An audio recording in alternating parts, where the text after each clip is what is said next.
বিসমিল্লাহির রহমানির রহিম। আসসালামু আলাইকুম। দেশ এবং দেশের বাইরে যে যেখান থেকে আজকে আমার ব্লগটি দেখছেন, আশা করি আল্লাহর রহমতে সবাই ভালো আছেন। আলহামদুলিল্লাহ, আমরাও ভালো আছি। আমি কিশোরগঞ্জের একটি জনপ্রিয় রেসিপি নিয়ে আপনাদের মাঝে হাজির হয়ে গিয়েছি। আর সেই রেসিপিটি হচ্ছে কয়েক রকমের কাঁচা সবজি দিয়ে একটি চাপা শুটকির রেসিপি। তো তার জন্য এখানে আমি নিয়ে নিয়েছি কয়েক রকমের কাঁচা সবজি। তো এখানে প্রথমে আমি নিয়েছি মিষ্টি কুমড়ো এবং মিষ্টি কুমড়োর ডাঁটা, বটবটি, শসা, পেঁপে, গুটি আলু,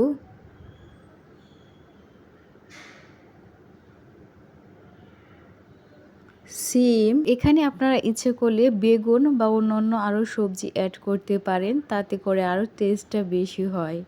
তো আমি এই সবজিগুলি দিয়ে আজকে চাপা শুটকিটা তৈরি করব।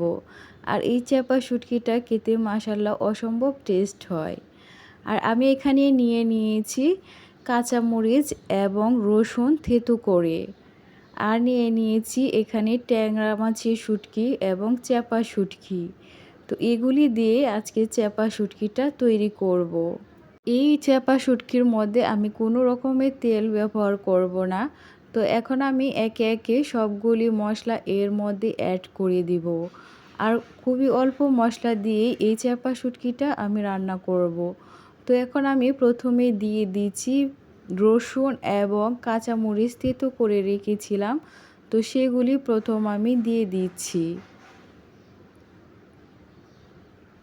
তারপর এর মধ্যে এখন আমি দিয়ে দিব আগে থেকে যে ট্যাংরা মাছের শুটকিগুলি ধুয়ে রেখেছিলাম সেই শুটকিগুলি।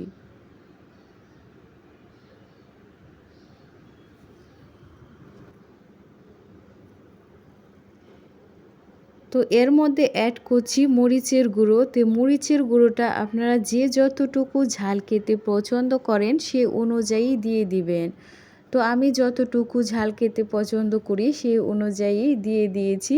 এখন এর মধ্যে দিয়ে দিব সামান্য পরিমাণের হলুদের গুঁড়ো এবং দিয়ে দিব পরিমাণ মতো লবণ।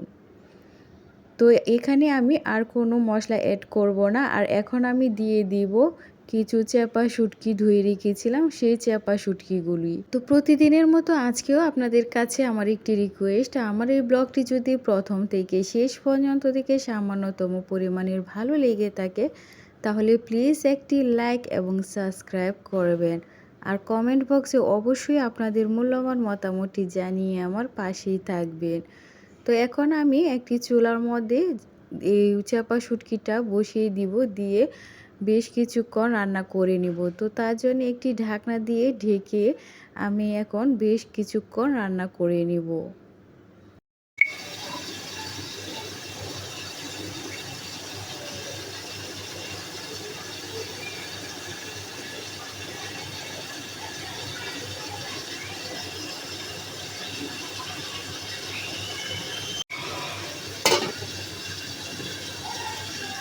বেশ কিছুক্ষণ তরকারিটা রান্না করে নিয়েছি। তো এর মধ্যে চাপা শুটকিগুলি সিদ্ধ হয়ে গিয়েছে। তো এখন আমি চাপা শুটকির গায়ে যে কাঁটাগুলি রয়েছে সেই কাঁটাগুলি ফেলে দিব। তো এভাবে আমি সবগুলি কাঁটা ফেলে দিব। একটি কাঁটা ফেলিয়ে দেখিয়ে দিচ্ছি, অফ ক্যামেরার মধ্যে আমি বাকি কাঁটাগুলি ফেলে দিব। তো অফ ক্যামেরার মধ্যে বাকি কাঁটাগুলি ফেলে দিয়েছি, দিয়ে এখন আমি মশলার সঙ্গে কাঁচা সবজিগুলিকে ভালোভাবে নেড়েচেড়ে মিশিয়ে নিচ্ছি, নিয়ে আরও বেশ কিছুক্ষণ কষিয়ে নেব। এতে করে তরকারিটা খেতে খুবই ভালো লাগে। তো আমাদের কিশোরগঞ্জে অঞ্চলে এই রেসিপিটা খুবই জনপ্রিয়। তো আপনারা অবশ্যই একবার ট্রাই করতে পারেন, খুবই সহজে একটি মজাদার রেসিপি তৈরি করা যায়। তো এখন আমি মিশিয়ে নিয়েছি, নিয়ে আরও বেশ কিছুক্ষণ রান্না করে নিয়েছি। তো এর মধ্যে কষানো হয়ে গিয়েছে তরকারিটা।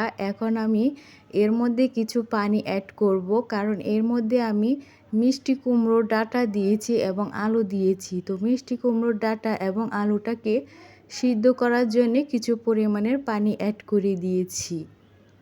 তো এখন আমি একটি ঢাকনা দিয়ে ঢেকে বেশ কিছুক্ষণ রান্না করে নেব, এতে করে ডাঁটা, আলু এবং বাকি সবজিগুলি সিদ্ধ হয়ে যাবে। আর আপনারা দেখতেই পেরেছেন যে এর মধ্যে আমি কোনো প্রকারের তেল ইউজ করিনি। তেল ছাড়াই এই রেসিপিটা তৈরি করা যায় এবং খেতে অসম্ভব টেস্ট হয়। তো অবশ্যই আপনারা বাসায় একবার এই রেসিপিটা ট্রাই করে দেখতে পারেন, আশা করি আপনাদের কাছেও ভালো লাগবে। সবগুলি কাঁচা সবজি এর মধ্যে সিদ্ধ হয়ে গিয়েছে। এখন আমি উপর থেকে কিছু ঢেঁড়স দিয়ে দিচ্ছি। তো ঢেঁড়সগুলি আপনারা ইচ্ছা করলে দিতেও পারেন, আবার নাও দিতে পারেন। তো ঢেঁড়সগুলি দিয়ে আমি আরও বেশ কিছুক্ষণ রান্না করে নেব। তো ঢেঁড়সগুলি দিয়ে বেশ কিছুক্ষণ রান্না করে তৈরি করে নিয়েছি মজাদার একটি চাপা শুটকির তরকারি। তো আজ ব্লগটি এখানেই শেষ করছি। সবাই ভালো থাকবেন, সুস্থ থাকবেন এবং আমাদের জন্যও দোয়া করবেন। আল্লাহ হাফেজ।